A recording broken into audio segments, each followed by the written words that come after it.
Анашым, жетер енді. Мені бұлай азаптамаңыз. Қашанға дейін сол әйелдің айдауына көнуіміз керек? Уәде беремін, осымен бәрі бітеді. Мен енді Мөлдір мен Лаураның атын аузыма да алмаймын. Бар бәле осымен кетсін, сұраған берейік. Анашым, білем, Лаураны ұмыту оңайға соқпайды. Бірақ бір түсінгенім, екі таңдаудың біріне тоқталуым керек екен. Сенің өміріңді ойрандауға хақым жоқ. Онсыз да саған көрсетпеген қорлығым қалмады. Түсініңізші, мен де Лаура үшін алаңдаймын. Бірақ заң бар емес пе? Ол қашан бой жетіп, өз таңдауын жасай алатын кез келгенше, оны анасынан ажырата алмаймыз. Сен не десең де көнемін. Тек мына темір қапастан аман есен босанып шықшы, ұлым. Кездесуге берілген уақыт аяқталып, ана мен бала бір-бірін қимай қоштасты. Шерханның темір тұлпарын берік сатып, Мөлдірдің сұраған ақшасын апарып берді. Осылайша Мөлдір өз арызын қайтарып алып, Шерхан бостандыққа шықты. Үйден береке қашқан, бастары бірігіп дастархан басына жиналмай, отбасы түгел жан-жаққа ыдырап кетті. Асияның 3 ұлы да күн шыққаннан жұмысқа кетіп, қараңғы түскенде бірақ келеді. Асия таңнан кешке дейін Лаураның киімін иіскелеп, құшағына басып, сағынышын басады. Жылай-жылай көзінің жасы таусылуға шақ. Үй ешбір тірі жан тұрмайтын үй секілді. Бұл тыныштықты бір топ ер адамның дауысы бұзып жіберді. Есіктің алдына гүрілдеп келіп жүк көлігі тоқтады. Мөлдірдің анасымен бір топ жігіттерді ерте келіп, үйдің астан кестеңін шығарып, кезінде Мөлдірдің артынан келген дүниенің барлығын түгел жинап алып кетті. Тоңазытқыштағы астың бәрін жан-жаққа лақтырып, төгіп, шашып, төсеніш, кілем, жиһазға дейін түгел жинап алып кетті. Асияны тыңдап елеген бір адам жоқ. Жатын бөлмеде тұратын марқұм Ғазизұлының суретін айнасы сынып, байғұс ана сол суретке қарап отырып егіле жылады. Сезім шіркін, көңілдерді кернеген, қимастық күйін шертіп тербеген. Күтпеп едік, көріп жүрміз бүгінде, қиындықты біздер бұрын көрмеген. Сағыныштан жүрек тулап алқынды, жылағаннан көз жасым сарқылды. Жол апаты болған сол бір күрең күзде мәңгілікке жоғалттым өзіңдей алтынды. Бақыт дейді, бақыт бар ма жалғанда, көнеміз ғой тағдыр басқа салғанға. Өзімді мен санаушы едім бақытты, 4 ұлымда ортамызда болғанда. Алла алды өзі берген жандарын, тілеймін мен жұмақтан орын болғанын. Туыс бауыр достарыңнан сұраймын, дұға оқып естеріне алғанын. Көре алмай тіршіліктің көп қызығын, тата алмай шаттық өмір тәттілігін, жарқырап келе жатқан жұлдызымен, әттең-ай, ерте сөнді-ау от ғұмырың. Қыраным, ең шырқар биік аспанға, айналардай ұлым едің мақтанға, пенделіктің ашпай жатып пердесін, періште боп ұшып кеттің аспанға. Шаңырақтың еркес едің, серкес едің, өнердің еншілеп ең ерте шебін. Анашым деп өткен асыл құлынымай, жамбасыңа батпасын жер төсегің. Асия көз жасын көл етіп, отырғанда ұлдары жұмыстан келіп, айналаға көз жүгіртіп, не болғанын бірден түсінді. Айттым ғой, мен сізге заттарын түгел сыртқа шығарып тастайық деп. Анашым, жыламаңыз. Берік ашуға булығып, үйден шыққалы жатқанда, Асия тоқтатып қалды. Жетер, бәрі бітсін. Мен ол арсыз келінмен күресуге дәрменім қалмады. Жолама оларға. Қалағанының бәрін алсын. Тек бізді тыныш қойсыншы.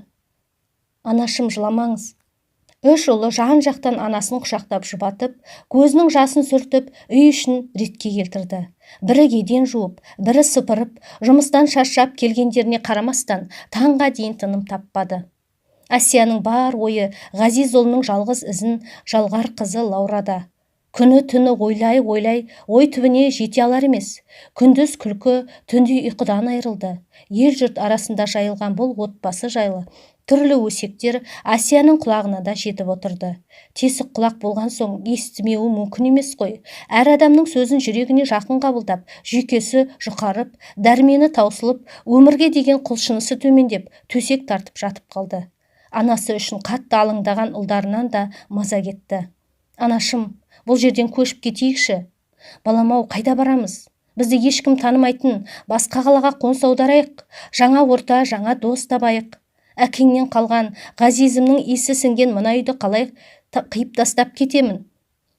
Бұл үйдің әр бұрышы естеліктерге толып тұр. Жоқ, мен ешқайда көшпеймін.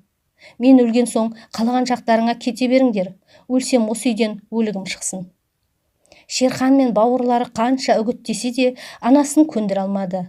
Әр күн сайын марқұм ұлының суретіне телміріп, Лаураның исі сіңген жейдесін иіскеп отырып, көз жасын көл ететін Асияның жан азабы үш ұлының жандарын азаптап, төзімдерін тауысты.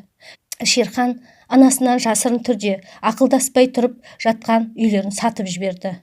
Жұмыс бабымен басқа қалаға барып қайтамын деп анасын алдаған Шерхан үй сатып алып қайтты. Анашым, сізге айтар сөзім бар. Мен сізді алдап Алматыға жұмысқа емес, үй алуға барып қайттым.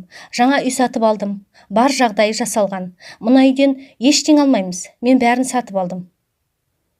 Не айтып тұрсың? Мен ешқайда бармаймын. Одан да мені өлтіріп осында көміп кет.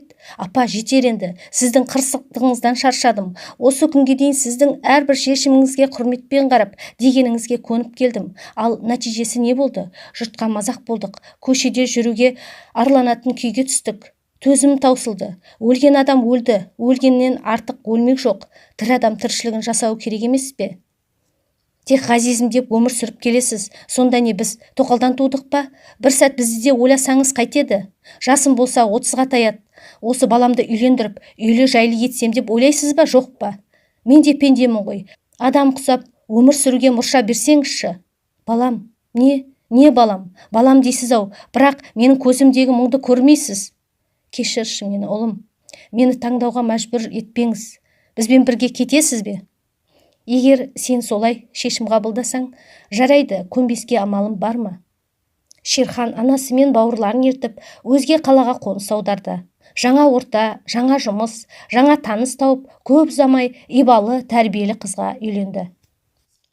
Келіншегі Айгерім көркіне ақылы сай болып, енесіне күтім жасап, үнемі көңілін аулап, Асияның жүзіне күлкі үйіріле бастады. Алайда жалғыз қалғанда Лаураны бір сәтке де ойынан шығара алмайтын. Қайда, қалай жүр, не ішіп, не жеді екен, киімі бүтін, қарны тоқ па екен деген сұрақтар санасын жаулап маза бермейтін. Ал бұл кезде мөлдірдің арам, арсыз әрекетінен хабардар болған әкесі мен бауырлары қызы екеуін үйден қуып жіберген болатын.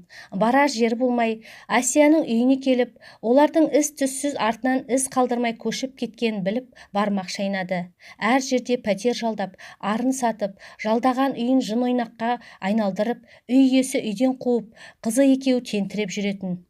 Жатар алдында анасы екеуі ғана жатып, түн ортасына оянса бөгде адамды көретін Лаура алғашында бұл сенің әкең деген анасының сөзіне иланып мәз болатын. Таңертең оянған сайын әкем қайда кетті деп анасының мазасын алатын. Тек қараңғы түнде ғана көлеңкесін көретін әкесінің әр түн сайын ауысатын кіп-кішкентай қыз қайдан білсін.